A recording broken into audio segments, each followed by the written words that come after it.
ele envia a carta daquela pessoa atormentada, dizendo que ficou muito chateado com a discussão que teve com o cura, com o sacerdote da sua região, e possivelmente ele não teve argumentos, porque o padre começou a sacar textos bíblicos, versículos bíblicos, e ele ficou sem fala. Ele não conseguiu responder nem refutar os argumentos do padre. Então Kardec inicialmente diz a ele: o Espiritismo se dirige aos que não creem, ou aos que duvidam, e não aos que têm uma fé, e aos quais esta fé basta. Que não diz a ninguém que renuncie às suas crenças para adotar as nossas. E nisto ele é consequente com os princípios de tolerância e de liberdade de consciência que professa. Por este motivo, não poderíamos aprovar as tentativas feitas por certas pessoas de converter às nossas ideias o clero de qualquer comunhão. Repetiremos, pois, a todos os espíritas: acolhei prontamente os homens de boa vontade, dai luz aos que a buscam, pois não tereis êxito com os que julgam possuí-la. Não violenteis a fé de ninguém, nem a do clero, nem a dos laicos, já que vindes semear em campo árido. Ponde a luz em evidência, a fim de que a vejam os que a quiserem ver. Mostrai os frutos da árvore e dai a comer aos que têm fome, e não aos que se dizem fartos. E continua na sua carta, esclarecendo e explicando sobre o ponto bíblico levantado pelo sacerdote. E o ponto era exatamente sobre ressurreição dos mortos.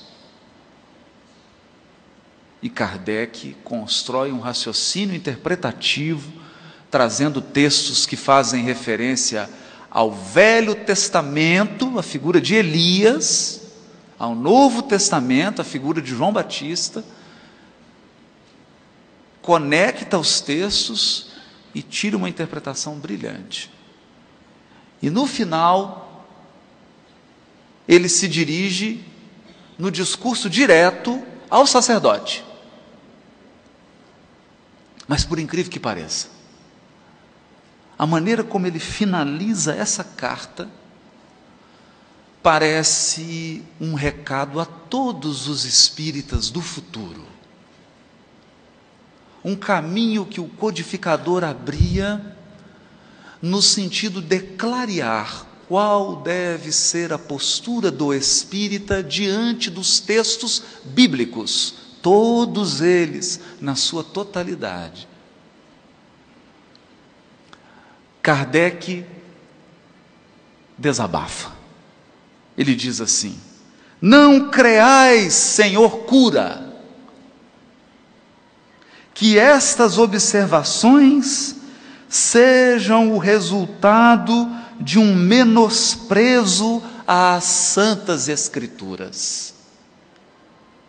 Não, bem ao contrário, nós lhes rendemos talvez uma homenagem maior que a vossa. Isso é Kardec dizendo ao sacerdote. Nós rendemos uma homenagem às Santas Escrituras talvez maior do que a vossa, considerando a forma alegórica, nós lhe buscamos o Espírito que vivifica.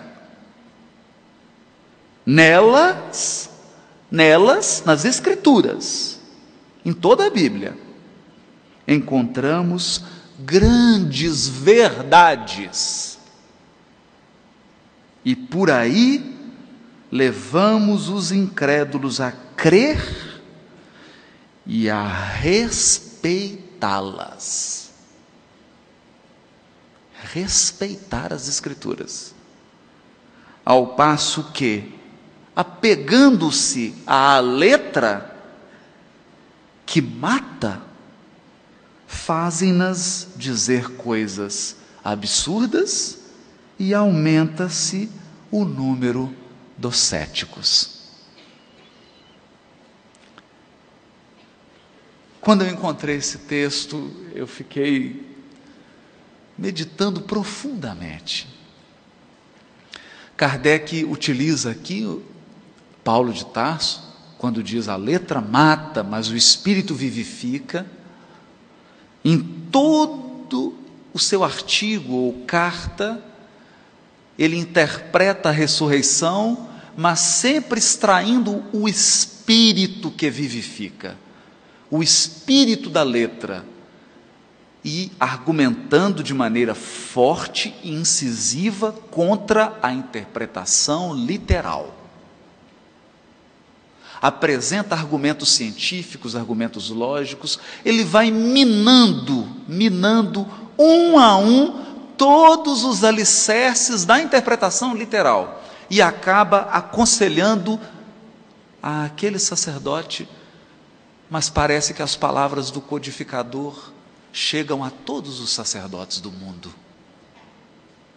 todos os espíritos que detêm responsabilidade religiosa, e diz ele: toda vez que apegamos à letra que mata, nós fazemos as Escrituras dizerem coisas absurdas. Elas não dizem, mas a interpretação literal adultera o profundo sentido da Bíblia. E o que isso provoca? Aumenta o número dos céticos. Porque as pessoas que amam o raciocínio, que amam a clareza, as pessoas que prezam pela lógica, pelo bom senso, não conseguem se adaptar, não conseguem aceitar essas interpretações literais absurdas que chegam a ferir as mais singelas leis naturais, os mais singelos conhecimentos de física, química, biologia e etc. Então, para nós, essa carta escondida em dezembro de 1863 é um farol. Toda vez que nos aproximamos de um texto das Escrituras, seja do Novo Testamento, seja do Velho Testamento. Porque aqui Kardec deixa o norte, a bússola, os princípios. Nós entendemos que as metodologias podem variar. É claro. Aliás, é bom que todos nós tenhamos uma caixa de ferramentas diversificadas, porque cada texto bíblico apresenta um problema diferente, e você não vai utilizar uma chave Phillips quando precisa de um martelo, da mesma maneira que não vai usar um martelo quando precisa de uma chave de fenda. A ferramenta deve ser adequada ao problema que você pretende resolver. Alguns textos vão exigir de nós uma abordagem mais cultural, porque senão nós não entenderemos o texto. Outros vão exigir uma aproximação mais histórica. Outros, ao contrário, vai pedir um exame mais específico da linguagem, das palavras, dos verbos, e assim por diante. Outros vão exigir um profundo conhecimento do mundo espiritual e das relações do mundo espiritual com o mundo físico para uma interpretação satisfatória.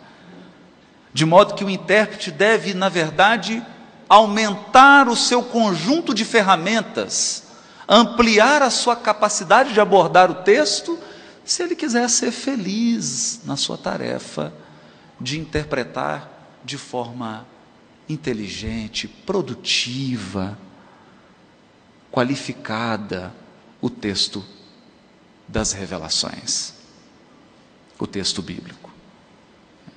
É esse o nosso norte, esse o nosso princípio. Mas surge, então, algumas dúvidas. Um dos grandes erros que nós podemos cometer é fazer uma interpretação fragmentária das falas de Allan Kardec.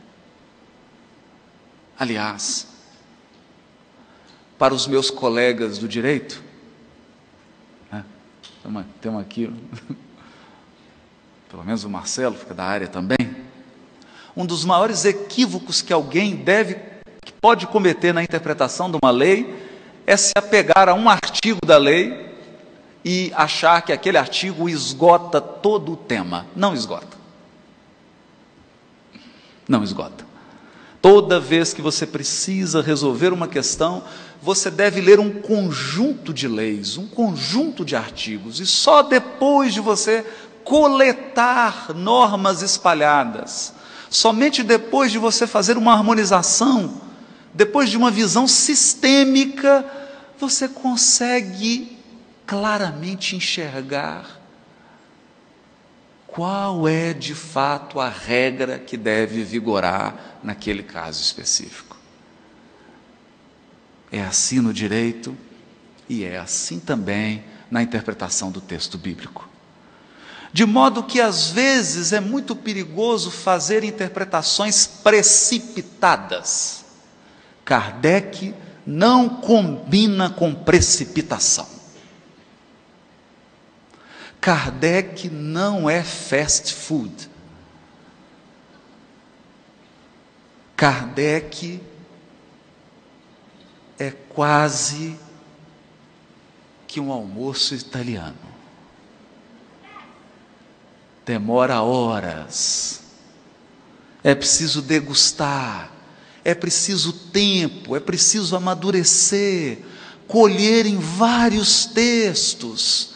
Examinar, ponderar, evitar excessos e exageros. Muitas pessoas leem um texto de um tema, perispírito, mundo espiritual, lê um texto em uma obra e acha que já esgotou o pensamento de Kardec sobre aquele assunto. Acontece que Kardec deixou 30 obras. 30. E sem um exame detalhado das 30, é impossível alcançar uma compreensão de qualquer assunto.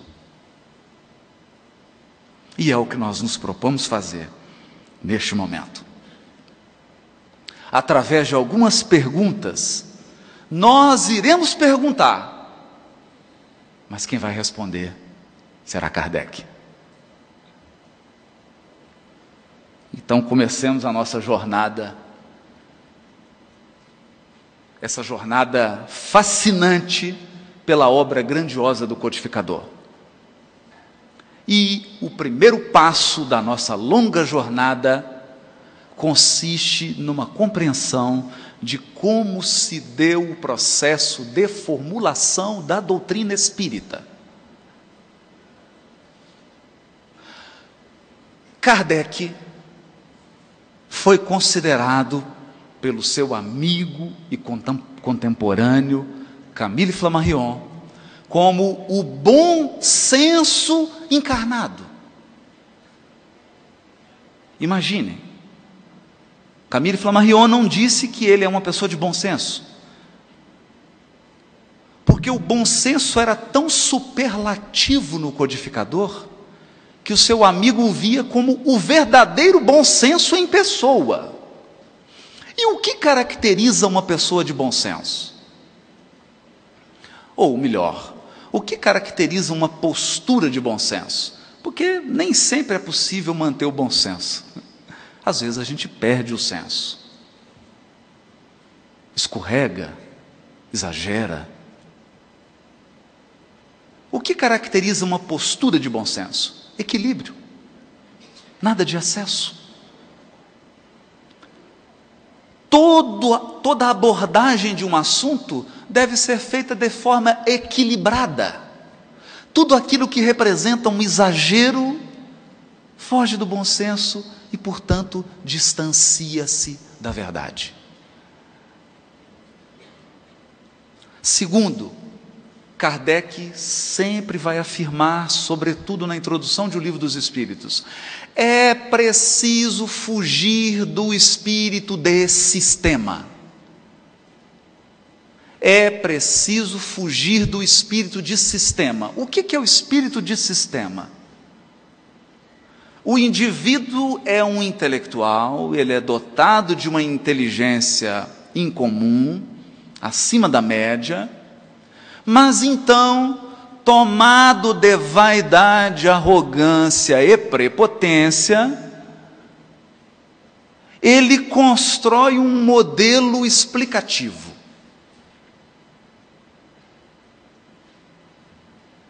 Nesse modelo explicativo, ele pretende explicar tudo. Tudo. Então, geralmente, ele constrói uma teoria, e com aquela teoria, ele acha que desvendou todos os segredos do universo para sempre. Isso é o espírito de sistema. E o espírito de sistema, ele quase sempre redunda no fanatismo, e depois do fanatismo, na infantilidade.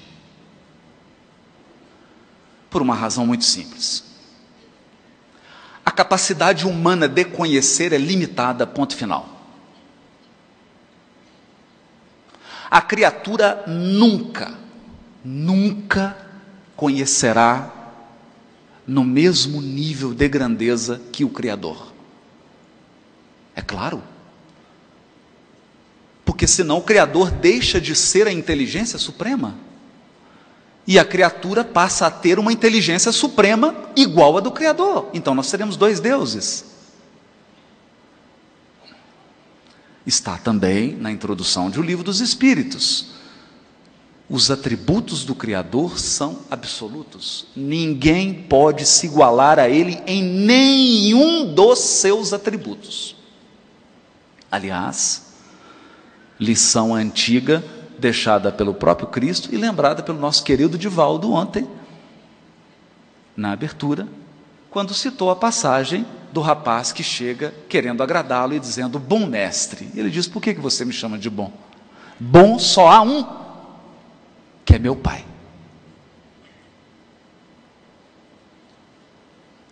Então, quando eu construo um sistema querendo explicar tudo, é como se eu assumisse a posição de Deus e, a partir do ponto de vista de Deus, eu quisesse explicar a criação. Evidentemente, nós precisamos desconfiar dessas posturas. E, por incrível que pareça, elas são enormes.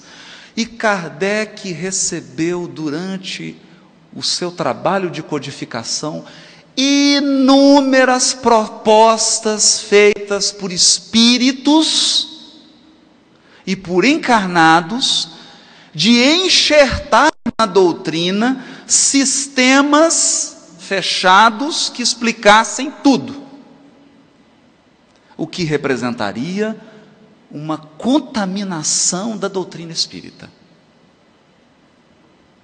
Isso é importante. Para que a gente tenha uma ideia, desse processo, há um texto no qual Kardec está falando sobre as gerações, em que ele afirma, Revista Espírita de janeiro de 1862. Ele diz que, sobre a origem das almas, se eu acho textual aqui, para ficar mais fácil citar.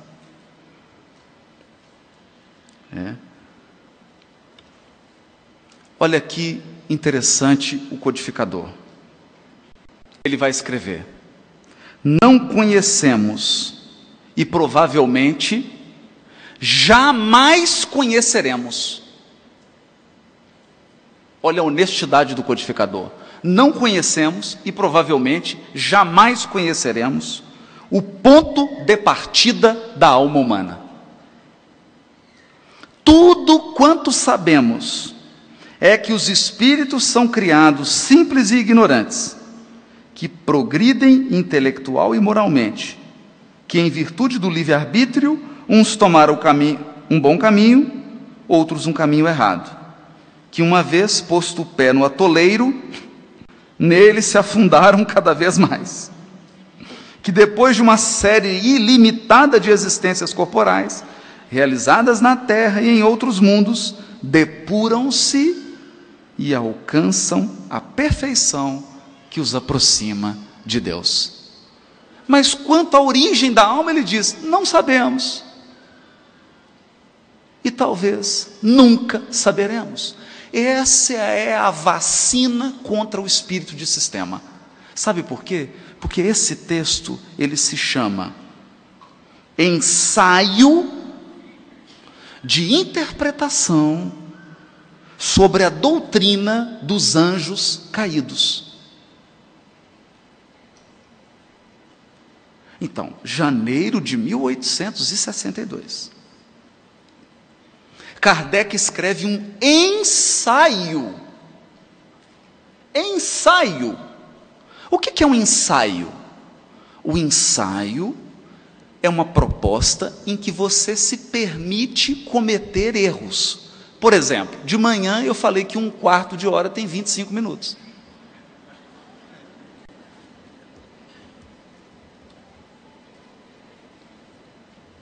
E aí eu precisei pegar a calculadora na hora do almoço, dividir 60 por 4, e deu 15. E aí o que eu descobri? Que se for para ficar com Jesus, a gente rouba 10 minutos, né? Acrescenta 10. Sim.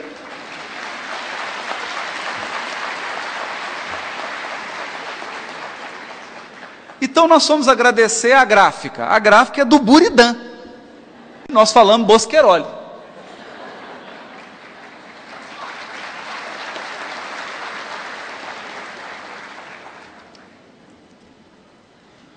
Esse ensaio foi publicado em janeiro de 1862, mas Allan Kardec irá incorporá-lo à Gênese, depois de muito tempo, depois de ouvir os espíritos, depois de testar ideias, e outra, depois de sentir a reação, porque Kardec tinha um cuidado com o movimento espírita, coisa que infelizmente hoje muitos espíritas não têm.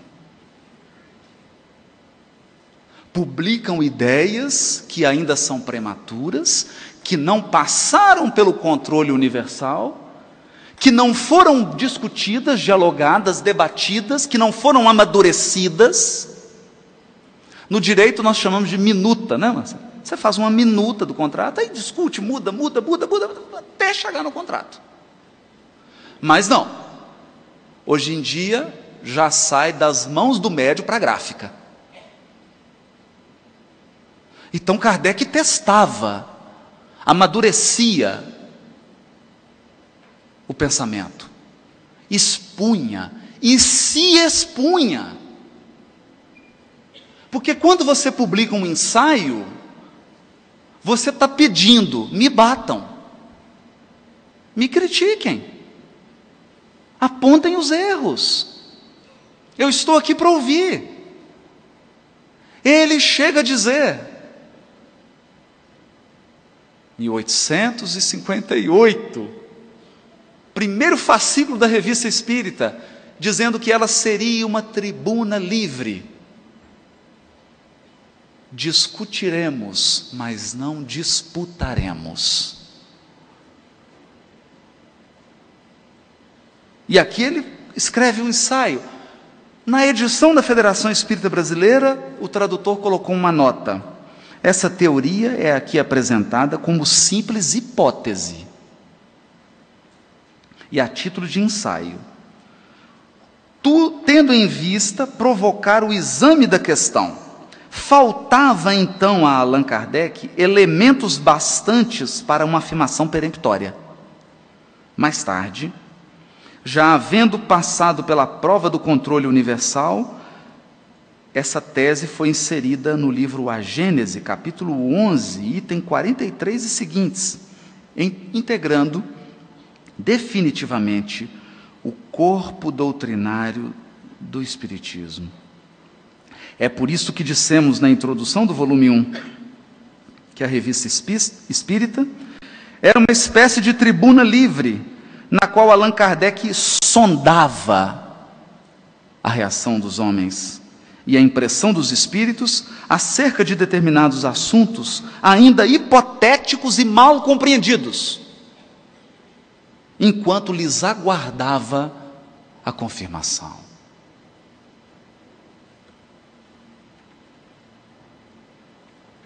Porque a doutrina espírita não é uma doutrina de afirmações peremptórias, fechadas, fanáticas, fundamentalistas.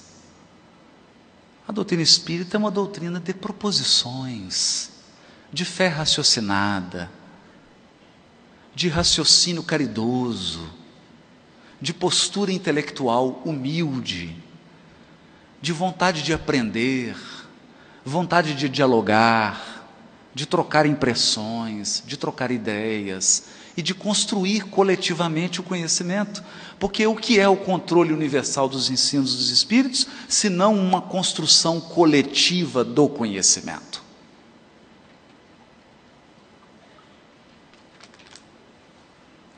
Pois bem, esse ensaio é muito especial, porque é um ensaio em que Kardec examina um texto do Velho Testamento. E uma das coisas que eu tenho ouvido muito é o seguinte, que nós devemos queimar o Velho Testamento porque Kardec não interpreta o Velho Testamento. Que o Velho Testamento não serve para nada.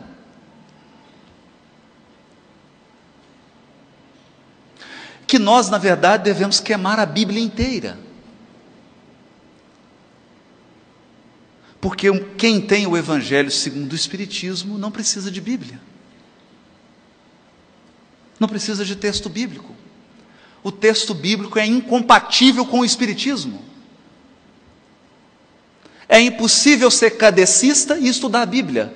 Ou você é espírita, ou você estuda a Bíblia.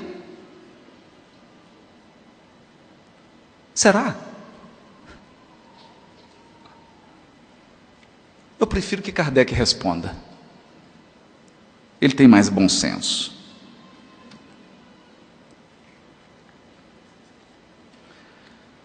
Na introdução, eu vou só mostrar aqui o Evangelho segundo o Espiritismo, tá? Para não falar que eu estou pegando texto. Vou mostrar aqui para o pessoal da mesa, o Evangelho segundo o Espiritismo. Edição da FEB, introdução, nota de Kardec.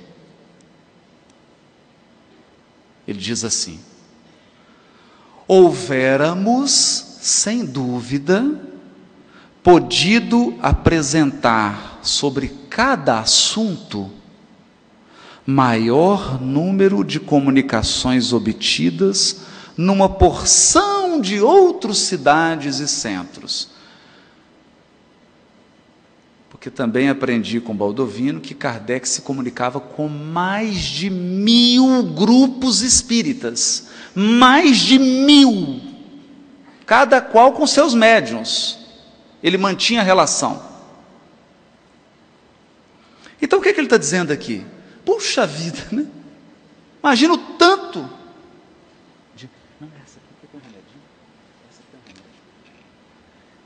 Ele recebia comunicações de diversos médiuns, desses mais de 1000 centros, dava vontade de fazer o quê?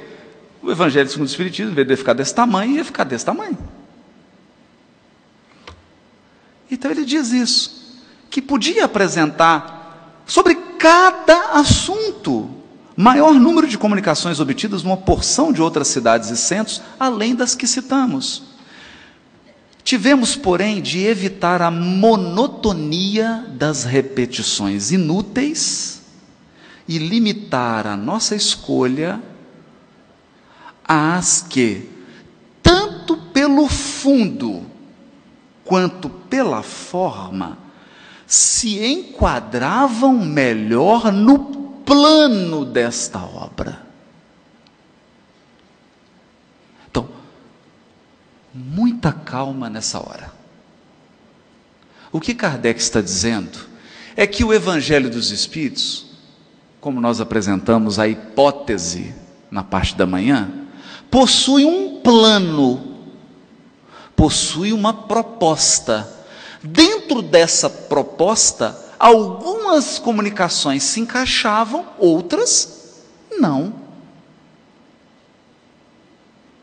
Porque é impossível você escrever uma obra para falar de tudo. Quando você escreve uma obra, você se limita, você escolhe um conjunto de temas, de abordagens, e sobre elas você escreve. Kardec também tinha um plano. Então ele selecionou mensagens pela forma, porque a forma não pode ser grosseira. Às vezes o Espírito está até querendo dizer uma coisa boa, mas ele é grosseiro ao dizer. Ele é atrapalhado ao se expressar. E Kardec tinha um cuidado para que a forma da mensagem revelasse uma linguagem polida,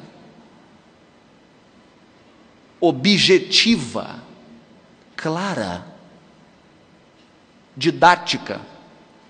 E também com relação ao fundo, porque se a mensagem tratasse de um assunto que não estava no plano da obra, não podia entrar no Evangelho segundo o Espiritismo. Reservando para publicações ulteriores as que não puderam caber aqui. É o próprio codificador que está dizendo que muitas mensagens, tanto pela forma quanto pelo fundo, foram reservadas para um momento posterior, porque não cabiam no plano do Evangelho segundo o Espiritismo. Então o Evangelho segundo o Espiritismo não esgota a interpretação do Evangelho. Ela dá o caminho, o roteiro, e ela estabelece, como nós vimos pela manhã, os alicerces da abordagem espírita aos textos das Escrituras. Isso sim. O Evangelho segundo o Espiritismo é como se fossem os princípios, os direitos e garantias fundamentais da nossa Constituição, que inspiram todos os demais artigos e todas as leis que se editarem hoje e no futuro. É esse o sentido.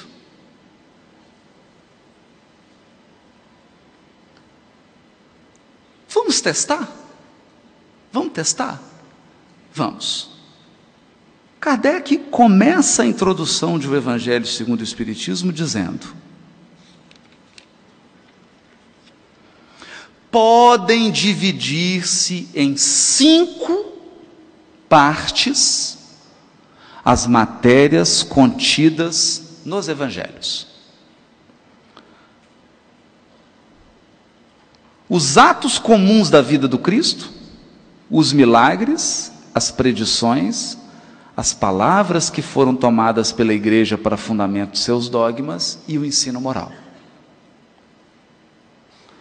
As 4 primeiras têm sido objeto de controvérsias. A última, a parte moral, porém, conservou-se constantemente inatacável. Diante desse código divino, a própria incredulidade se curva. E aí ele vai dizer que a obra, o Evangelho segundo o Espiritismo, abordará apenas uma das 5 partes em que os evangelhos podem dividir-se.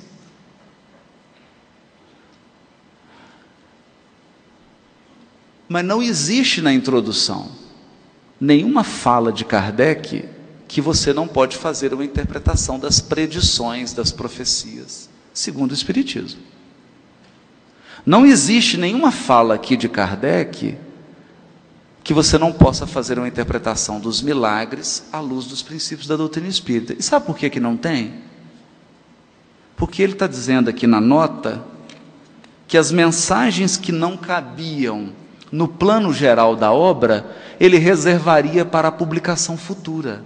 E se você abrir um livro de Allan Kardec, existe esse livro dele, se chama A Gênese. E nesse livro ele interpretou as profecias, os milagres e os fatos extraordinários da vida de Jesus.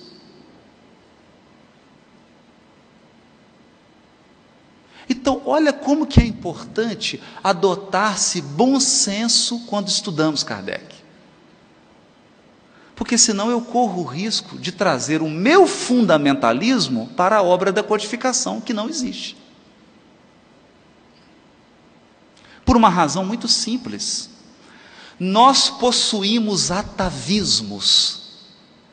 Todos nós aqui somos espíritos que tiveram dezenas de reencarnações em outras experiências religiosas. E se nós fizermos uma radiografia de cada um de nós aqui, nós vamos perceber que muitos aqui estiveram presentes em um dos lados na noite de São Bartolomeu. Muitos aqui participaram da Inquisição Espanhola. Alguns aqui, encarnados e desencarnados, foram responsáveis pela queima de livros de Kardec no Auto de Fé de Barcelona. Isso significa que nós temos que tomar cuidado com a gente. Eu, por exemplo, já apedrejei muita gente.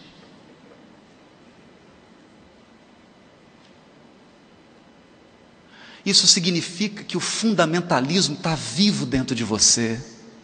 O fanatismo está vivo dentro de você. O misticismo pode te engolir, porque ele está vivo dentro de você e dentro de mim.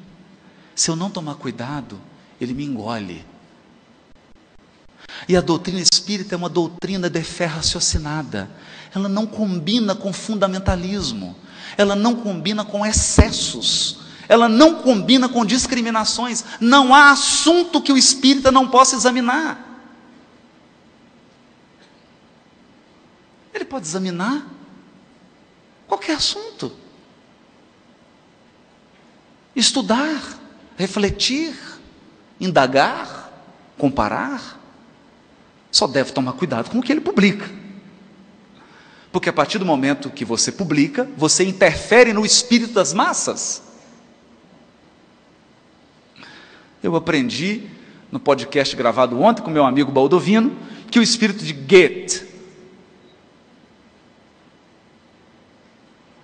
comparece à sessão mediúnica em que estava Kardec e diz ter se arrependido do seu romance em que a personagem principal comete um suicídio no final da obra.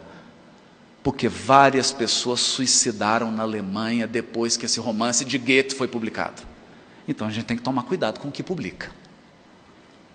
Mas refletir, examinar, nós podemos livremente. Fé raciocinada.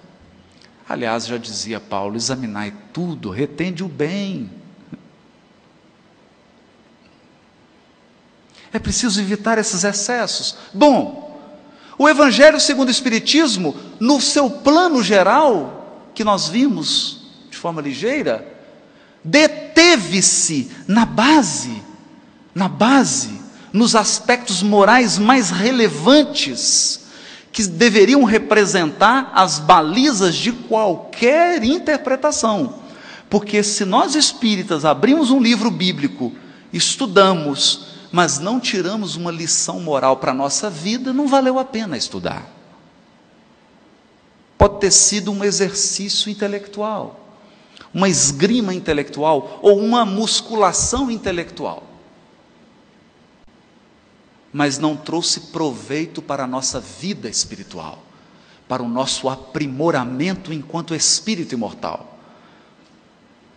É por essa razão que nós sempre devemos extrair consequências morais dos estudos que nós fazemos. E devemos sempre indagar: qual a consequência moral desse estudo que eu estou fazendo agora? Em que isso irá melhorar a qualidade da minha vida, dos meus pensamentos, dos meus sentimentos, da minha conduta? Isso nós devemos nos perguntar, porque o espírita verdadeiro é alguém em luta com as suas imperfeições, é alguém que está sempre de olhar fixo nas suas imperfeições, buscando corrigi-las e incentivando as qualidades que já edificou no íntimo da sua alma. Esse é o plano do Evangelho segundo o Espiritismo, mas ele interpretou profecias e milagres no livro A Gênese. E mais, em diversos textos da Revista Espírita, Kardec fez interpretações primorosas do Velho Testamento, sobretudo do texto extraordinário do capítulo 3 de Gênesis, que é o texto que trata de Adão e Eva. Esse texto, nós não vamos nos deter nisso,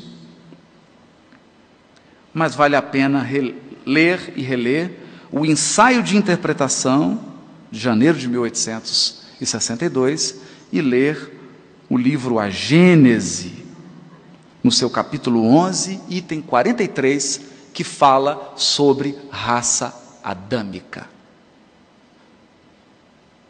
E muitos perguntam: Adão é um homem? Adão é uma pessoa? Adão tinha CPF? Declarava imposto de renda? Quando essa questão foi magistralmente abordada por Allan Kardec. Magistralmente abordada. Mas eu gostaria de ler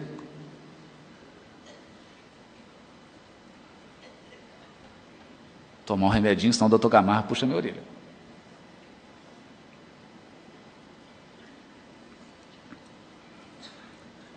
Kardec diz assim: a questão de Adão como tronco único da espécie humana na Terra é, como se sabe, muito controvertida, porque as leis antropológicas lhe demonstram a impossibilidade, sem falar dos documentos autênticos da história chinesa, que provam que a população do globo remonta a uma época muito anterior à atribuída a Adão pela cronologia bíblica.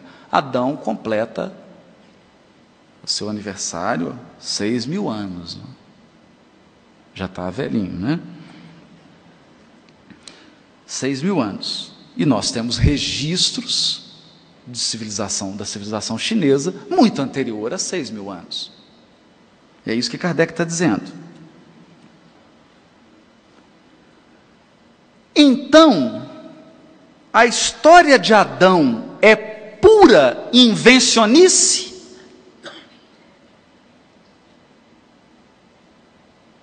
Esse é Kardec perguntando. Quer dizer que a história de Adão e Eva é pura invencionice? E nós escutamos isso direto. Escutamos isso frequentemente no meio espírita. Vamos deixar Kardec responder. Não é provável.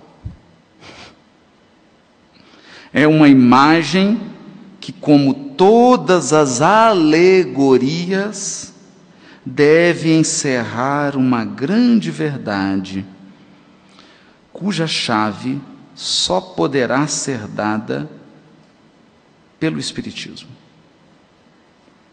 Em nossa opinião, a questão principal não é saber se a personagem de Adão realmente existiu, nem em que época viveu, mas se a raça humana designada como sua posteridade é uma raça decaída. A solução dessa questão não é destituída de conteúdo moral, porque esclarecendo-nos quanto ao passado, pode orientar a nossa conduta para o futuro.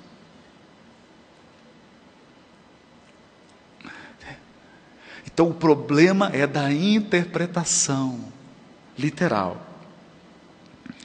E ele vai dizer isso. A dúvida sobre esse ponto conduz naturalmente à dúvida ou mesmo à incredulidade sobre muitos outros pontos, porquanto, sendo falso o ponto de partida, igualmente falsa devem ser as consequências. E aí ele diz, tal raciocínio de muita gente. Pois bem, esse raciocínio cairá se considerarmos o espírito e não a letra do texto bíblico. Se nos reportarmos aos princípios mesmos da doutrina espírita, destinados, conforme já foi dito, a reavivar a fé que se extingue, olha, Kardec dizendo que os princípios da doutrina espírita tinham a missão de reavivar a fé. Notemos ainda que a ideia dos anjos rebeldes ou dos anjos decaídos do paraíso perdidos se acha em quase todas as religiões. E como tradição entre quase todos os povos, deve, pois, fundamentar-se numa verdade. Para compreender o verdadeiro sentido que se deve ligar à qualificação, não é... Aí ele começa a interpretar. Mas fugindo do sentido literal. Fugindo da... Porque o sentido literal é a interpretação mais fácil. É a mais simples. É a mais ligeira, porque ela não demanda raciocínio aperfeiçoado, ela é rápida. A interpretação literal é incrível. Então é interessante porque a pessoa pode chegar, abrir um texto do Evangelho e começar a fazer interpretações literais. E ela sempre vai fazer interpretações literais convenientes. Por exemplo, Epístola aos Hebreus, onde Paulo diz, como é sabido, como é conhecido, que é dado ao homem morrer uma só vez, vindo depois disso o juízo. Depois fala, está vendo? Não tem reencarnação, morre uma vez só. Morre uma vez só. Interpretação literal. E aí nós podemos dizer, bom, se é para interpretar literal, minha vez, posso falar? Pode. Quem aí fez alguma coisa de errado com os pés nessa encarnação? Corta.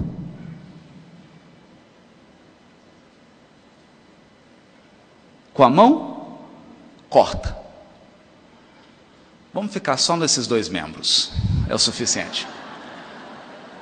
Mas se você utilizou uma multiplicidade de membros, amarra uma mó de azenha no seu pescoço e pula num rio. Palavras literais do Evangelho. Se é para interpretar literalmente, vamos dar Vamos prosseguir. Aquele que não odiar pai e mãe não pode ser meu discípulo. Portanto, é incompatível o amor que nós temos pela mãe e pelo pai com o fato de seguir Jesus. Interpretação literal. E assim vai. E quando chega nos textos proféticos, então a tragédia é gigantesca. Quando não há interpretações muito curiosas. Muito curiosas. Eu me recordo de uma palestra de Divaldo Franco, em que ele conta um caso muito peculiar. Ele acabara de fazer a palestra e desce, e um senhor assim Bom, digamos que ele estava com um certo hálito etílico e ele não passaria no bafômetro. Então ele chega para Divaldo e diz assim: olha, Jesus era alcoólatra.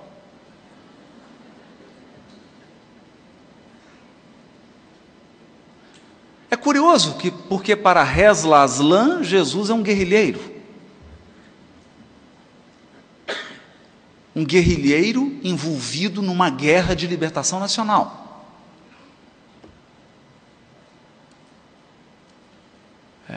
As pessoas tendem a projetar o que elas têm no íntimo sobre os outros. De modo que a gente tem uma tendência em só enxergar nos outros aquilo que a gente é. Bom, no caso desse senhor, embriagado, ele disse que Jesus era alcoólatra.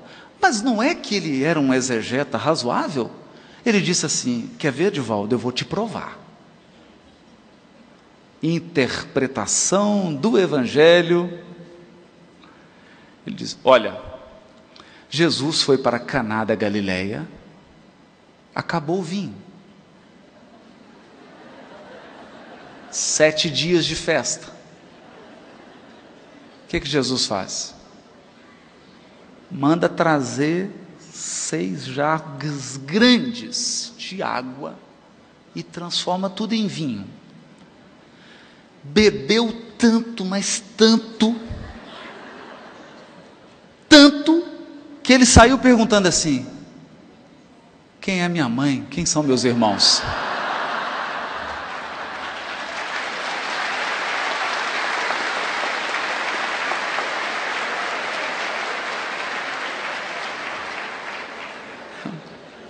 É curioso porque a interpretação literal ela comete certos saltos. A interpretação literal ela é sempre conveniente, porque o texto fala que Jesus transformou água em vinho, mas em nenhum momento do texto fala que ele bebeu. Então, nenhum problema do fato de ter bebido ou não bebido, não é esse o ponto.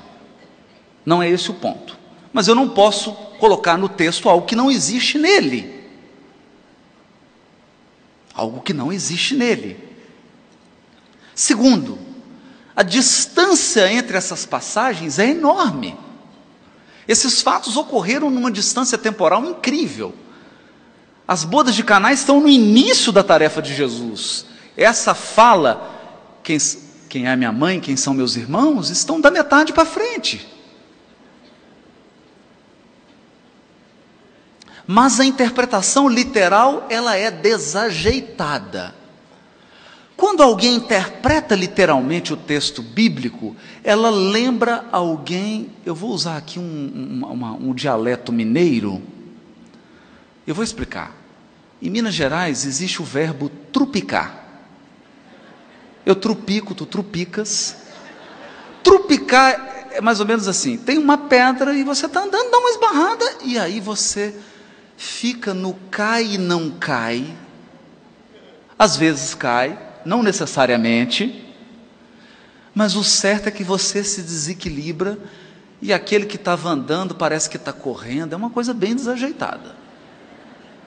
Eu me lembro que na terra natal da minha mãe, havia um restaurante e o sujeito colocou uma pedra na entrada e escrito na pedra assim: trupique aqui. Porque depois que você trupica, você não consegue mais retomar. Você vai para frente. não necessariamente para cima. E a interpretação literal, ela tem esse caminhar desajeitado. A pessoa sai tropicando, e não consegue mais retomar o passo cadenciado e equilibrado, o que é um engano. Nesse ensaio sobre Adão e Eva, Kardec aborda inclusive outro tema. É interessante porque é o codificador interpretando o Velho Testamento. É o codificador. Mas, infelizmente, a revista espírita é tão pouco lida, tão pouco estudada. Algumas obras de Kardec têm um índice de leitura muito pequeno. Por exemplo, Céu e Inferno, a Gênese, Livro dos Médiuns. É uma leitura muito pequena. E o que nós fazemos? Temos uma imagem do codificador que não é a imagem adequada. Aqui ele examina, por exemplo, a criação em 6 dias. E ele traz algo óbvio, algo bastante óbvio. Nós não temos, às vezes, uma atenção com o texto. E o que nós fazemos? Trupicamos. Então a pessoa pega, Deus criou o mundo em 6 dias. Aí, não é possível. Em 6 dias não é possível. Eu sou geólogo. Não é possível em 6 dias. Trupicou. Vai ser difícil reequilibrar. Sabe por quê? Bom, até onde eu sei, se eu estiver errado, me corrijam, eu consultei hoje na Wikipedia, que o dia é decorrente da rotação da Terra em torno do seu próprio eixo, é isso mesmo? A Terra gira em torno do próprio eixo, e como ela está num relacionamento com o Sol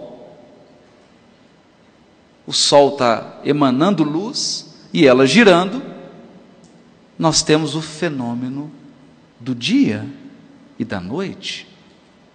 O dia específico, que é a parte de luz, noite, e o dia genérico, que é a soma da parte clara com a parte escura. O dia de 24 horas, aproximadamente 24 horas.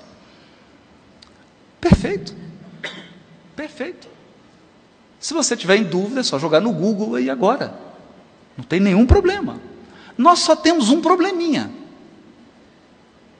O Sol só foi criado no 4º dia. Então, como que você contou os 3 primeiros?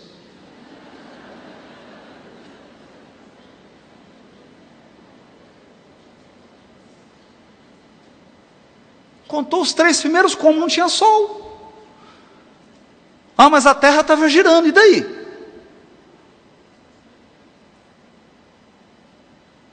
Então, evidentemente que o texto não está falando de um dia que representa 24 horas.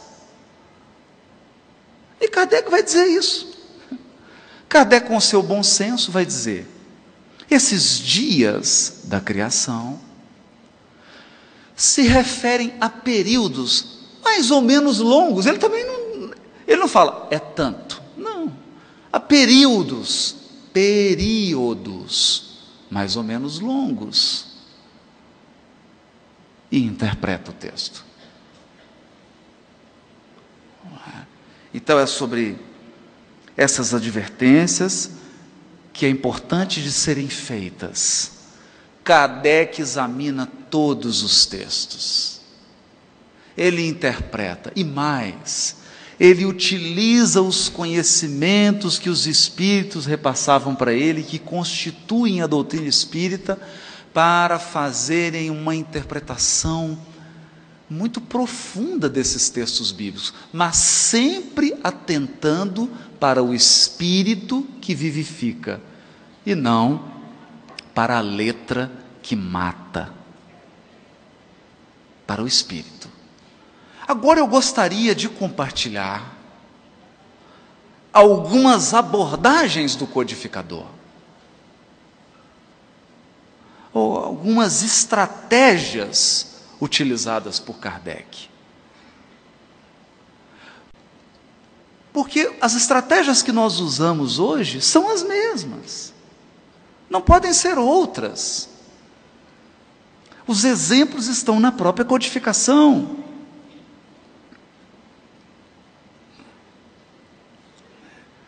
A maneira como ele aborda, como ele avalia os temas, como ele interpreta a simbologia, como ele abre para o estudo.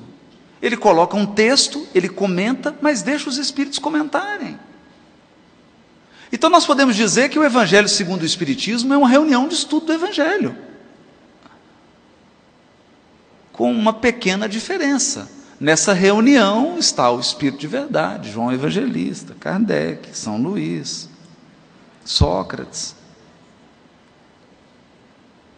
É realmente uma reunião de notáveis. São Vicente de Paulo, Paulo de Tarso. Mas é uma reunião. Ele ouve os espíritos, cada qual dá uma interpretação e um enfoque diferente. Cada espírito dá um enfoque diferente, às vezes falando do mesmo tema. Cada um dá a sua contribuição, a sua abordagem. E essa riqueza de abordagens produz uma interpretação rica, plural, lúcida e moralizante. Moralizante.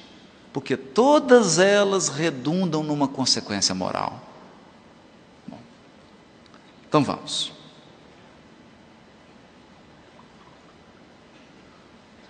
Tomei todo o remédio.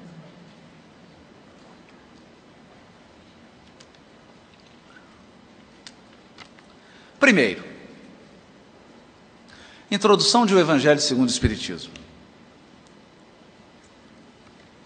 Kardec diz assim: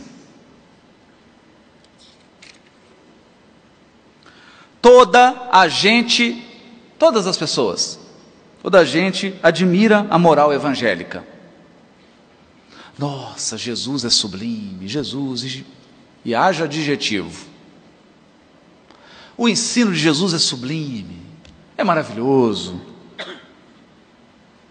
Todos lhe proclamam a sublimidade e a necessidade.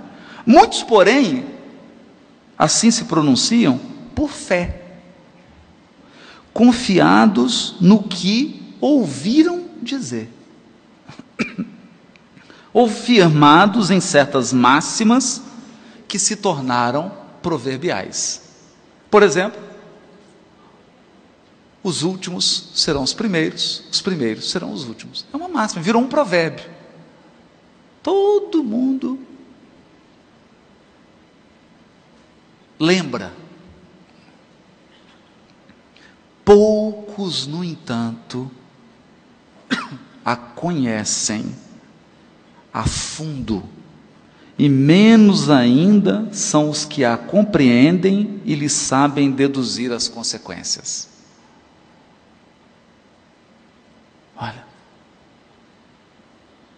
a razão está, por muito, na dificuldade que apresenta o entendimento do Evangelho, que para o maior número dos seus leitores é ininteligível, incompreensível, não dá para ser compreendido. A forma alegórica e o intencional misticismo da linguagem, fazem que a maioria o leia por desencargo de consciência e por dever, como leem as preces, sem as entender, isto é, sem proveito. Passam-lhe despercebidos os preceitos morais. O que Kardec está dizendo? Que os preceitos morais de Jesus estão como doses homeopáticas escondidos nas alegorias, nas figuras de linguagem. Então é como se fosse um coco.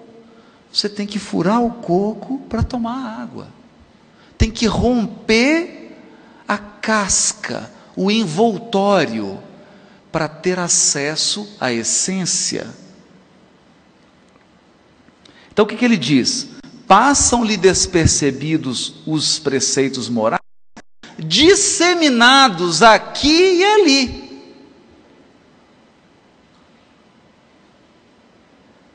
Os ensinos morais de Jesus, eles estão disseminados pelo Evangelho. Disseminados. Nós vamos dar alguns exemplos aqui. Vai ficar mais interessante daqui a pouquinho. Intercalados na máxima das narrativas. Massa das narrativas. Impossível, então, apanhar-se-lhes o conjunto e tomá-los para objeto de leitura e meditações especiais. Quer dizer, isso é uma dificuldade. De fato, é difícil mesmo. E é por isso que ele se propôs a escrever o Evangelho segundo o Espiritismo. Mas o interessante é um pouquinho, ainda mais interessante, um pouquinho mais para frente, porque aqui ele detectou o problema, agora ele vai apresentar soluções. Olha como que Kardec se expressa. Muitos pontos dos evangelhos. Vamos. Eu vou tentar aqui um pouquinho de precisão terminológica. Evangelhos são 4 no nosso cânon ocidental: Mateus, Marcos, Lucas e João. Ele está dizendo que muitos pontos dos evangelhos, vírgula, da Bíblia. Bíblia já é um conceito mais amplo, porque incluem os 27 livros do Novo Testamento e mais de 60 do Velho.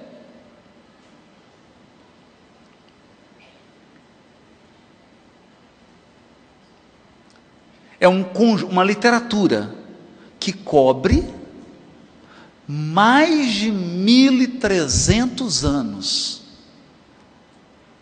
Porque se você comparar Apocalipse e o livro Gênesis, é uma distância de mais de 1000 anos. Então, ele está dizendo muitos pontos dos evangelhos, da Bíblia e dos autores sacros. Em geral, autores sacros, autores sagrados. Que autores sagrados? Que autores sagrados? Santo Agostinho? Porque Santo Agostinho deixou uma obra.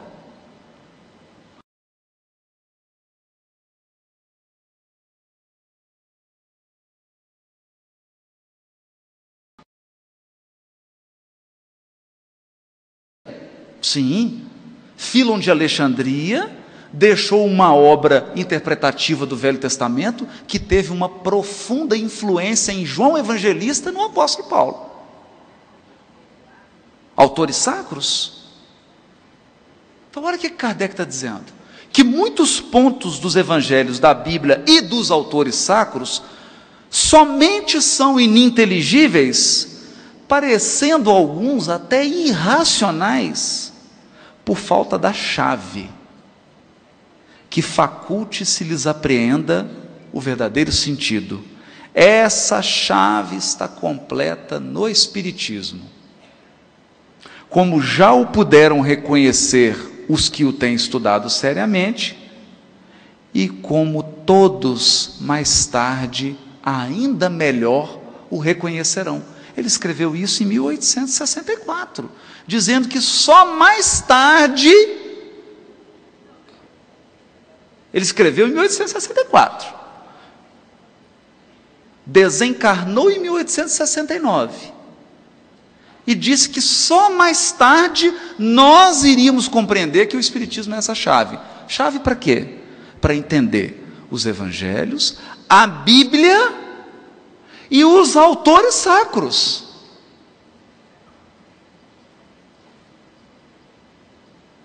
A pergunta é: nós adoramos Santo Agostinho, elogiamos Santo Agostinho, falamos bem dele, da mãe dele,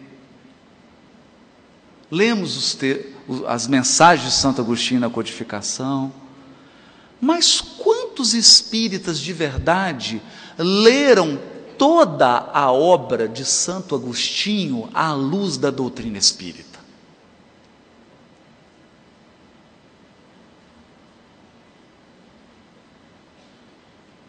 O Kardec não está dizendo que o Espiritismo tem a chave para interpretar esses autores? Então por que nós não estamos lendo eles?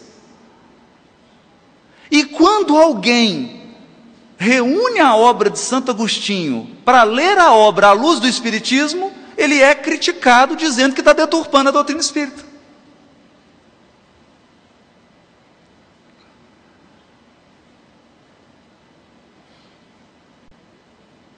Então o nosso medo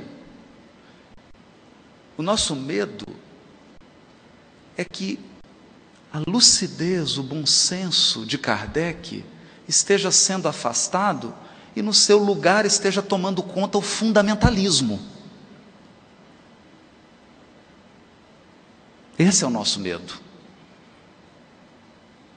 De nós abandonarmos a fé raciocinada para nos tornarmos espíritas fanáticos, leitores literais e convenientes de alguns textos de Kardec.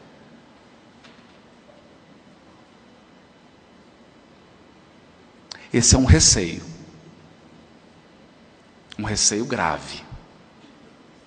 Porque, por exemplo, na Revista Espírita de 1858, Kardec faz um estudo das tríades dos druidas. Examina as tríades, que eram um sistema filosófico, teológico dos druidas, né? Muito interessante. Ele reproduz, né? Isso só está na tradução do Henrique Baldovino, viu, gente? A nota dizendo que livro que ele pegou, que livro que ele citou, qual que é o autor, você só encontra na tradução da Revista Espírita para o espanhol do Baldovino. Não tem em outro lugar. Ele toma um dos maiores especialistas e estudiosos dos druidas, estuda tríade por tríade, reproduz, depois o que ele faz? Ele compara o conteúdo que está ali com a escala espírita, inclusive coloca uma tabela comparando o ensino dos druidas com o ensino dos espíritos, mostrando como que a doutrina espírita iluminava o entendimento daquela tradição religiosa, evidentemente separando o joio do trigo. É óbvio, tenho dúvidas, porque ele examinava, saía algum livro com alguma teoria e ele escrevia um artigo, ali ele se permitia examinar, discutir, raciocinar.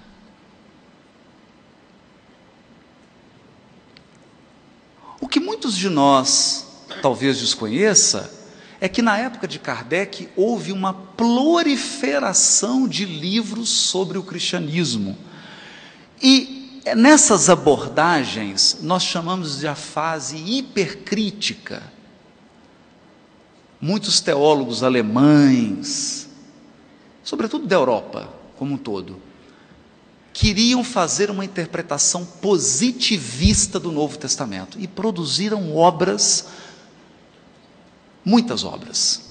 Quem quiser ter um resumo de toda essa produção literária, porque Kardec vai dialogar com essas obras, ele vai corrigir muitos dos vícios dessas obras na codificação?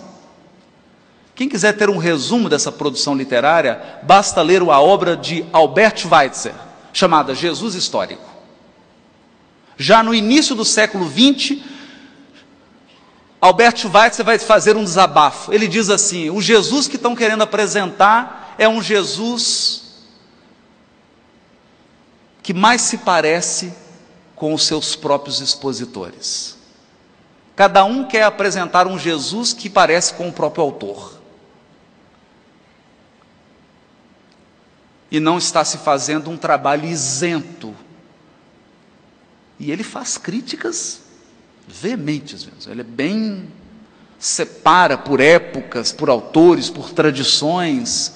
E a gente percebe que muitas dessas escolas e muitas dessas ideias, por exemplo, na época de Kardec, era corrente uma ideia. A ideia de que os apóstolos mentiram, eles esconderam o corpo de Jesus, enterraram em algum lugar, para dizer que ele ressuscitou. Não. E como essas ideias, como diz o Aleister McGrath e outros teólogos, como essas ideias são zumbis, se você ressuscitá-las e publicar um livro, seu livro será primeiro lugar do New York Times. Essa ideia não tem nenhum sentido, não tem nenhuma fundamentação, não tem nenhuma base histórica. Nenhuma. No entanto, continuam a ser publicadas obras falando sobre isso. Já na época de Kardec havia dezenas de obras, inclusive de pessoas que se diziam da árvore genealógica de Jesus e Madalena.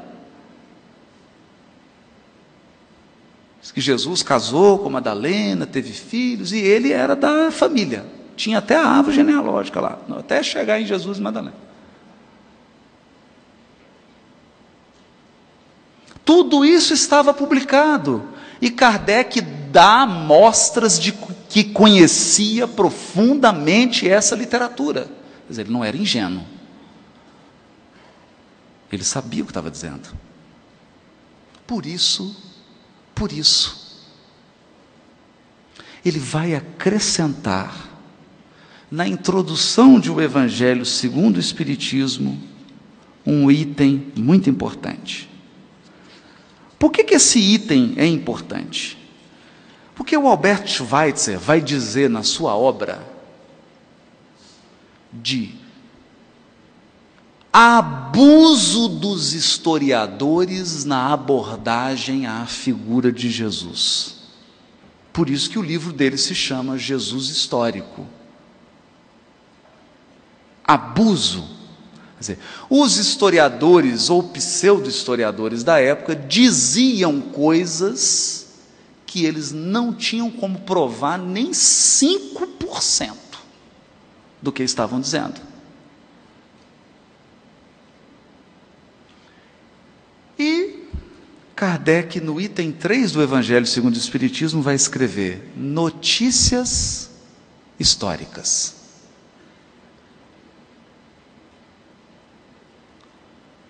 Notícias históricas. Por que será que ele deu esse título?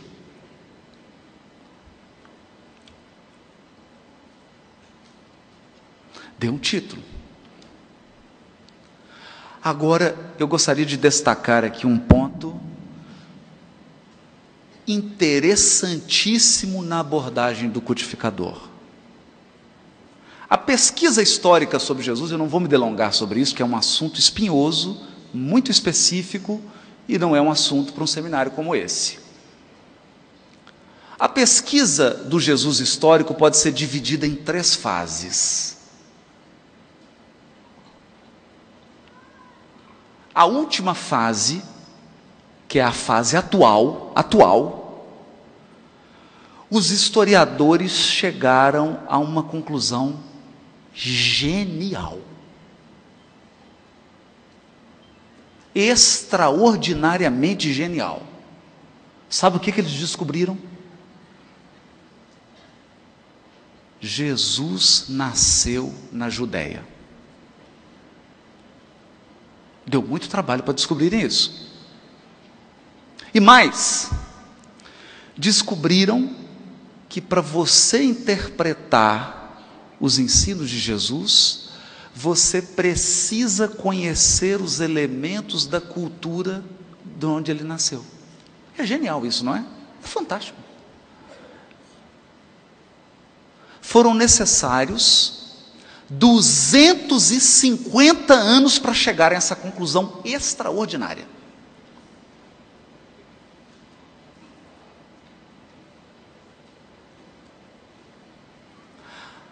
Há inclusive um desses historiadores que é bastante sarcástico, e ele diz assim, lembrando de um quadro, isso só foi possível, a terceira onda de pesquisa do Jesus histórico só foi possível depois da Segunda Guerra Mundial, o Holocausto dos judeus. Porque aí os preconceitos e o antissemitismo caiu e eles começaram a admitir a possibilidade remota de que era preciso estudar a Palestina, a Galileia, o judaísmo. Era importante estudar para compreender a mensagem de Jesus, porque Jesus, eles estavam com uma desconfiança de que Jesus era hebreu.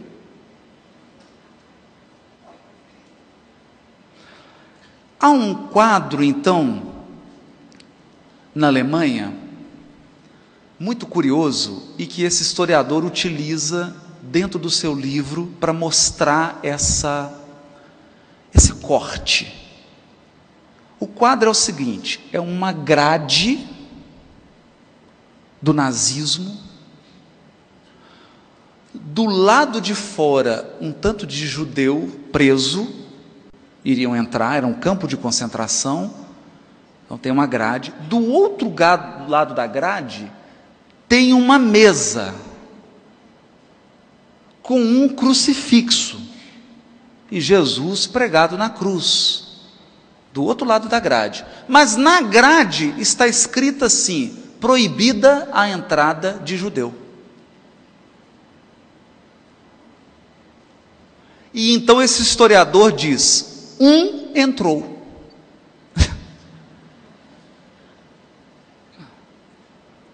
O crucificado furou a regra, foi o único judeu que entrou.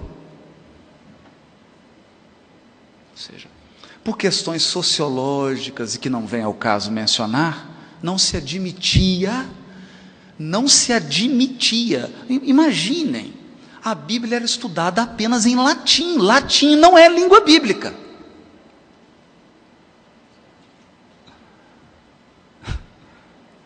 O grande problema da reforma protestante,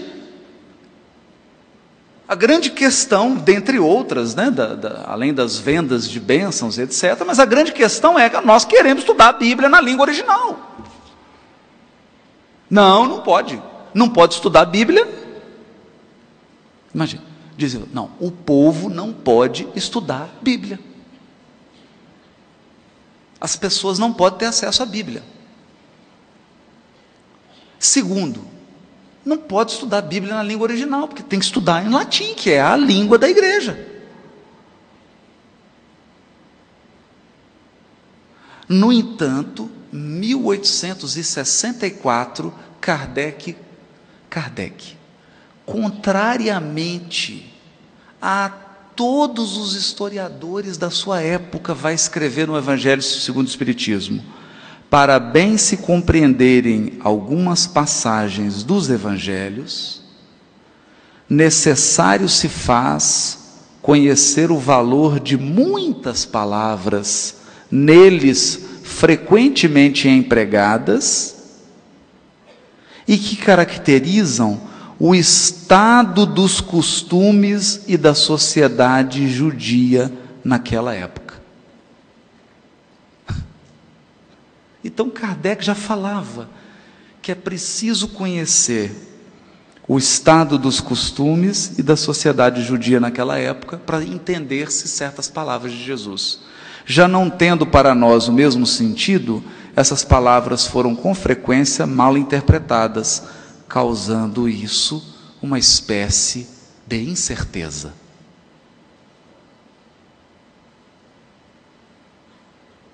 Então, por exemplo, vamos dar alguns exemplos.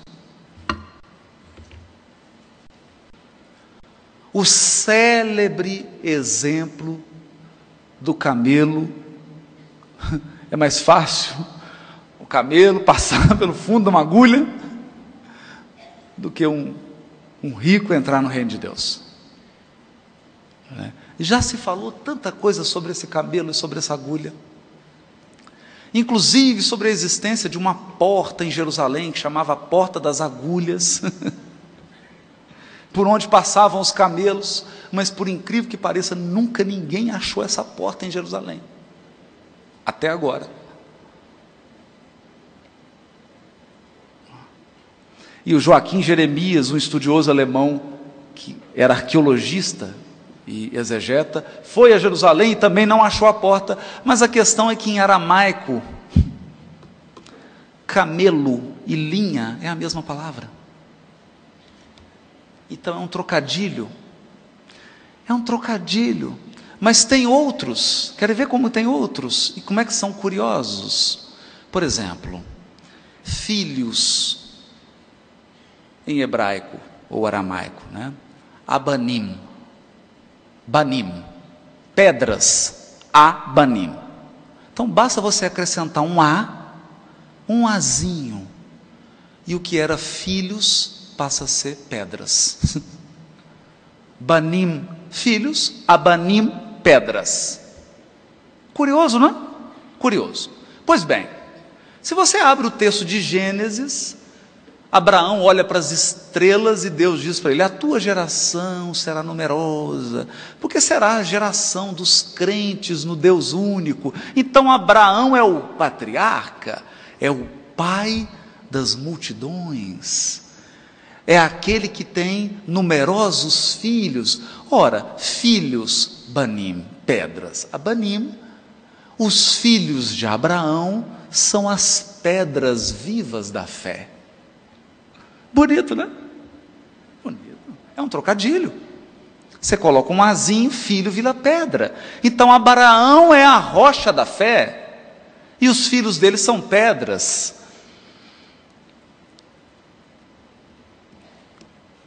Então quando chegam para João Batista no deserto, assim, rápido. Você vê como é que esses espíritos pensam rápido, né? Chega para ele, e João Batista, firme, começa a ensinar coisas. Eles dizem: você não é filho de Abraão. Ensinando essas coisas erradas. Olha o trocadilho dele. Você está num deserto. O que tem no deserto? Pedra e areia.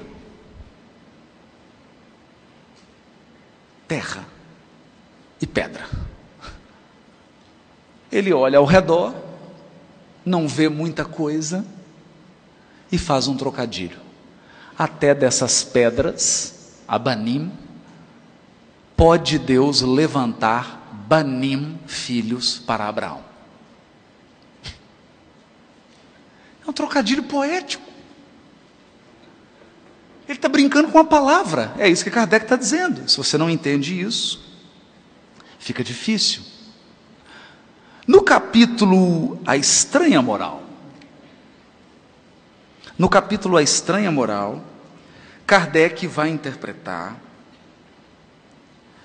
um texto difícil, um texto muito, muito, muito difícil, que é o texto que fala sobre o ódio. Aquele que não odiar pai e mãe, odiar aos pais, ou abandonar pai e mãe, também é outra passagem, não pode ser discípulo de Jesus. Mas o que Kardec faz? Ele repete. Ora, como ele começa a comentar: certas palavras, aliás, muito raras, atribuídas ao Cristo, fazem tão singular contraste com o seu modo habitual de falar, que instintivamente se lhes repete o sentido literal. Sentido literal. Sem que a sublimidade da sua doutrina sofra qualquer dano. Ou seja, o que o Kardec está dizendo? O ensino de Jesus não pode sofrer dano, porque ele é sublime, então a interpretação literal está equivocada. Escritas depois de sua morte, pois que nenhum evangelho foi redigido enquanto ele vivia, lícito é acreditar-se que, em casos como este, o fundo do seu pensamento não foi bem expresso. Ou, o que não é menos provável, o sentido primitivo, passando de uma língua para outra, há de ter experimentado alguma alteração. Basta que um erro se haja cometido uma vez, para que os copiadores o tenham repetido, como se dá frequentemente com relação aos fatos históricos. E aí Kardec chama o professor, o senhor Pesani. E esse senhor Pesani, que conhecia grego e hebraico, redige uma nota para Allan Kardec, explicando a palavra odiar, que não tem o sentido que tem para nós no português. E ele explica algo muito gostoso da língua hebraica, porque você não faz comparações, por exemplo, amar menos, isso não existe. O hebraico não se expressa assim. Eu gosto mais de sorvete de coco e menos de sorvete de morango. O hebraico diria assim: eu amo sorvete de coco e odeio sorvete de morango. Porque a maneira de comparar mais e menos se dá pela oposição. E aí ele explica isso aqui. Mas ele buscou a ajuda de alguém que conhecia para que pudesse auxiliá-lo, e está aqui no Evangelho segundo o Espiritismo. O que significa isso? Que todo mundo tem que ser um especialista em língua hebraica e língua grega? Claro que não. Da mesma maneira, você não precisa ser um dentista só porque você está com dor de dente, mas é bom que você procure um. Eu não sou homeopata, mas aqui na conferência eu tive que buscar o Dr. Gamarra, porque senão eu não estava de pé aqui. Então, como nós vivemos em sociedade, e como existe uma lei de cooperação, nós buscamos a ajuda das pessoas. Eu não preciso fazer tudo, mas eu devo buscar ajuda, somar, para aumentar a contribuição. E extrair o sentido moral. Mas muitos indagarão assim: mas qual a razão disso?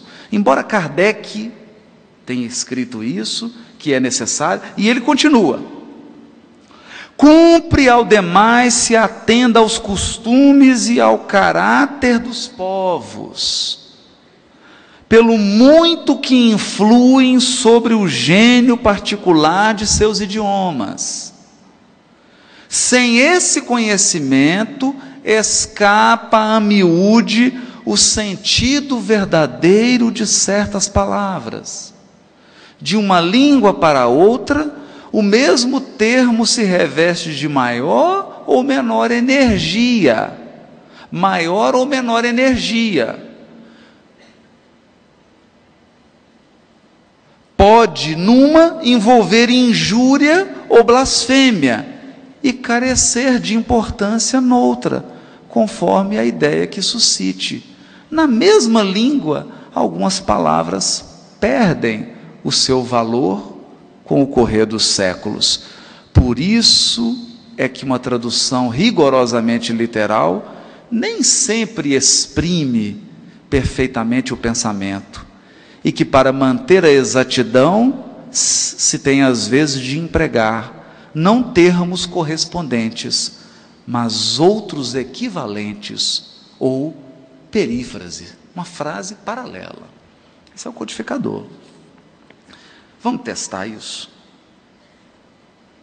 Vamos testar. No início do capítulo A Estranha Moral, Kardec deixa um norte para interpretar o Evangelho. Qual que é o critério para interpretar o Evangelho? Jesus.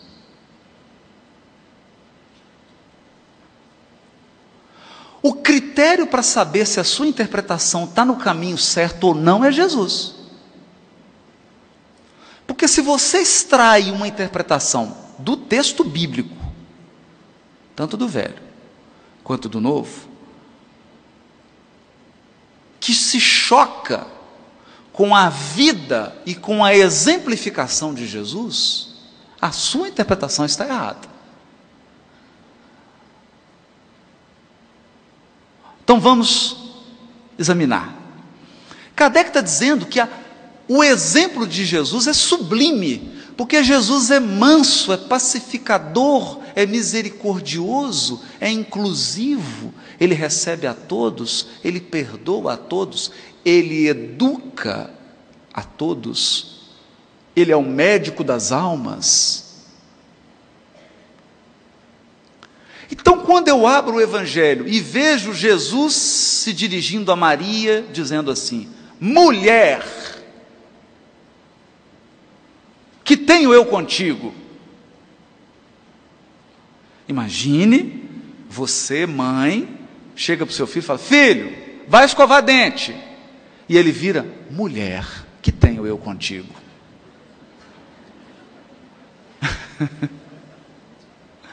É isso que Kardec está dizendo. Acontece que não foi isso que Jesus disse.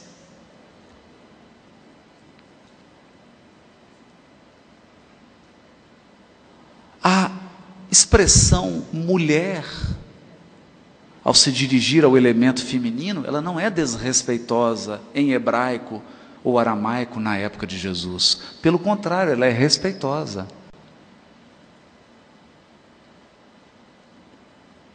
Já começa por aí. E o que Jesus disse foi uma expressão idiomática, que traduzida literalmente significa: mulher, respeitosamente, é como se ele dissesse assim: senhora, senhora. Literalmente, o que há entre mim e ti? Faz sentido isso, literal? Não faz, em português não faz, porque é uma expressão idiomática. Essa expressão idiomática, o que há entre mim e ti, está atestada na literatura da época. E ela significa: o que isso tem a ver comigo? O que isso me diz respeito? Então é como se eu dissesse para algum dos nossos amigos da mesa, eles me perguntassem algo e eu dissesse assim: Senhor, mas o que isso diz respeito a mim?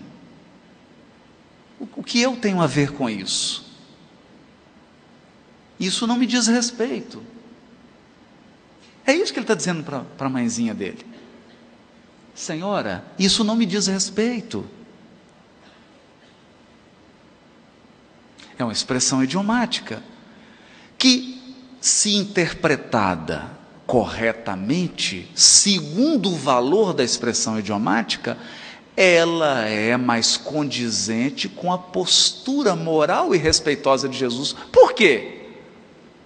Por que ela é? Vamos examinar? O que Jesus faz na cruz? O que ele faz na cruz? Ele fala: mulher, eis aí teu filho. Filho, eis aí tua mãe. Cuida da sua mãezinha. É coerente. Então o critério para interpretar é Jesus, porque a conduta dele é 100% coerente. Vamos mais. Vamos avançar. Jesus é preso. É curioso que em passagem anterior, eles tentam prendê-lo, e ele passa no meio deles e ninguém vê. e diz assim: ainda não é chegada a minha hora. E ponto final, ninguém prendeu. Mas chega uma hora que ele se entrega. Vem Judas, e aí começa o trabalho de Jesus com Judas.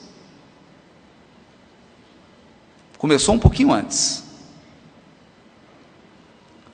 Ele fala: amigo, a que vieste? Você está vindo aqui por quê? Jesus tinha essas perguntas. Essas perguntas de Jesus são desconcertantes. Chega um cego para ele: Senhor, Senhor. Ele fala: que queres que eu te faça? Aí todo mundo fala assim: mas eu não entendo isso, né? Que quer que eu faça? Que me cura, claro, eu sou cego, quero ser curado. Mas será que todo cego quer ser curado? Falando de cegueira física? Será que toda pessoa que não enxerga quer enxergar? Será que adianta explicar para alguém que não quer entender? Adianta explicar para alguém que quer deturpar as suas palavras e usar contra você? Adianta? Ele fala: o que queres que eu te faça? Ou mesmo quando os discípulos, você imagina, os filhos de Zebedeu procuram ele: mestre. Ele: que buscais? Vocês estão buscando o quê? Aí o discípulo fica até zonzo. Então Jesus está sempre fazendo essas perguntas, e ele faz para Judas: amigo, a que vieste? Você veio para quê? E ali mais uma vez Judas tem uma noção exata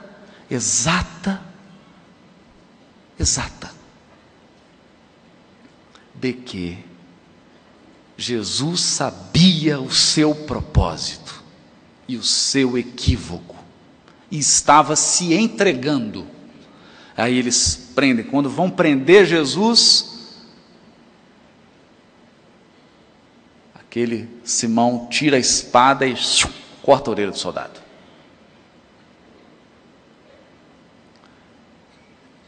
Imaginem que situação delicada. Jesus pega a orelha, coloca no lugar e cura.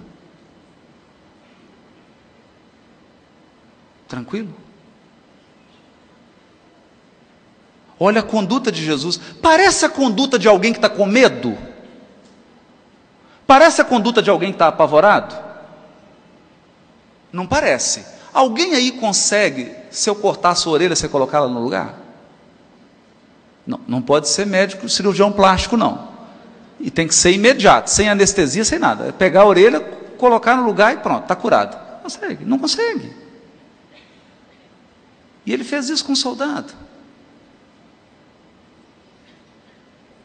E aí, quando ele chega na cruz, ele diz assim: Deus, meu Deus, por que me abandonaste? Aí todo mundo fala: nossa, Jesus ficou com medo, tadinho.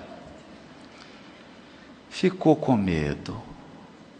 Pois, mas como é que ficou com medo, sendo que ele curou a orelha do soldado? Que história estranha é essa? Faz sentido essa interpretação?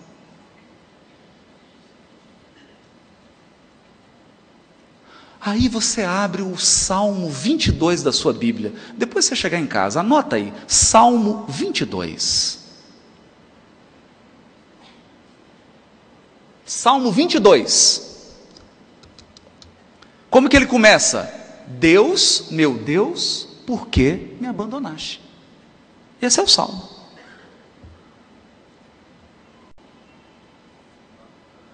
Esse Salmo foi composto provavelmente mais de 700 anos antes de Jesus. Então não tem jeito de Jesus ter inventado ele. Jesus recitou o Salmo 22 na cruz. Por quê? Vamos seguir Kardec? O que Kardec diz aqui? Certas palavras de Jesus, né? Vamos ler. Textual. Para bem se compreenderem algumas passagens dos evangelhos, necessário se faz conhecer o valor de muitas palavras neles frequentemente empregadas e que caracterizam o estado dos costumes e da sociedade judia naquela época. Qual era o costume? Sabe qual era o costume? O costume era o seguinte: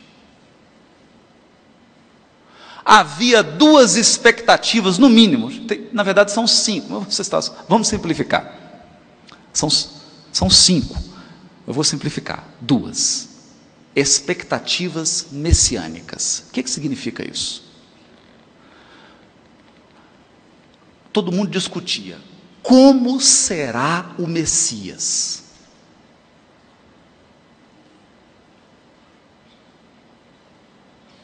Bom, o Messias, ele será X. Vou provar. Aí a pessoa abria um salmo e lia o salmo. Está aqui, ó. Lia um salmo messiânico. Aí a pessoa dizia, não, o Messias será Y. Abria um salmo e dizia, ó, lê esse salmo aqui. Isso era o comum. Então, por exemplo, alguns diziam, o Messias será da linhagem de Davi.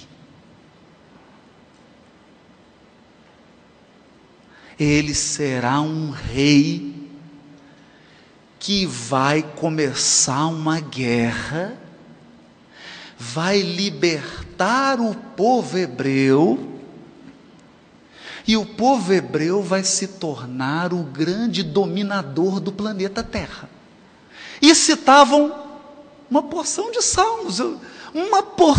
salmos, que falam da realeza do Messias. Essa é a tese do Hesla Aslan, que acabou de escrever o livro, Jesus o Zelota, dizendo que Jesus é um guerrilheiro que pretendia a libertação nacional dos judeus.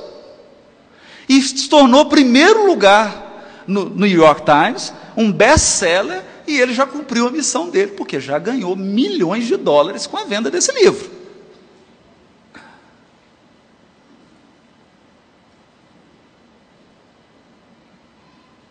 A tese. O Messias será um Messias guerreiro, que ele vai matar. Ele vai começar uma guerra, ele vai matar pessoas.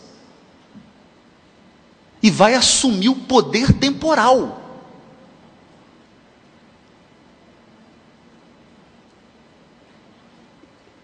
Olhem, isso é sério. É sério porque quando Tito invade Jerusalém, está lá no livro há 2000 anos, nem Flávio José, é um massacre, porque as pessoas acreditavam que já tinha ali o Messias guerreiro, e eles resistem, e o Império Romano destrói tudo. Como se não bastasse, alguns anos depois, 135, Bar Corba, o filho da estrela, um homem que se diz o Messias, ele falou, olha, eu sou o Messias, vai para Massada, uma fortaleza, no Mar Morto,